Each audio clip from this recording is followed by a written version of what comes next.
here at Sapient Nitro this afternoon to talk about inclusive design. I'm here to talk about some of the very unusual experience I've had. I'm probably one of the luckiest people you're likely to meet to be alive, and the biggest limits in life are not actually out here. It is what goes on in here that really limits us. It's incredibly important to make sure that you include every customer in this ageing population, but more so these days, there is a very compelling business case. The purple pound is growing. It's estimated at 200 billion a year now. We're very much living in a mobile-first world, and accessibility and mobile readiness are actually almost completely overlapping. In apps, obviously, it's very difficult to zoom in on content, for example. These issues are not going to go away. We have to work all the time to be an inclusive society.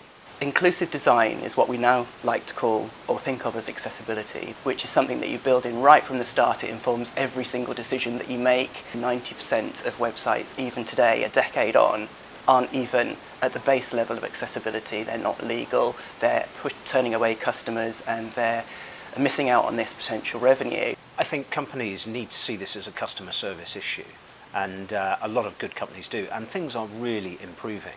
In most of the companies I work with, there is a genuine commitment to make things more accessible, and of course there is so much that can be done to perhaps help people who aren't as well equipped to get through life as others. There are some brands, obviously Apple is a fantastic example, not only in the products that they create, but in their websites, every single app that they deliver, every event that they put on, the marketing materials around it, every single thing is done really, really well. But as far as high street brands, it's pretty bad out there.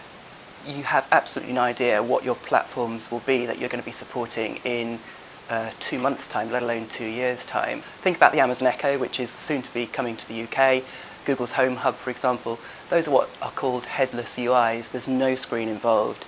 There's no keyboard or mouse. It's voice in, voice out, a bit like Siri on steroids. I have seen enormous changes in the last 20 years. Things have really got much better.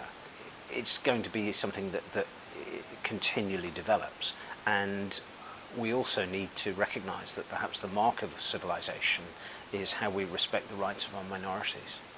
We have absolutely no idea what things are going to be like in the future, but if you're looking backward and you're thinking, okay, well, we've just about got our content to work on these smaller screens, we haven't quite cracked the keyboard access or the voice recognition, speech output, or whatever it might be for blind customers, then you really need to start looking forward and really embracing the accessibility guidelines, because they are outlining how things work. In a world where 90% of brands out there aren't even close, then that is a very, very strong message to get out there.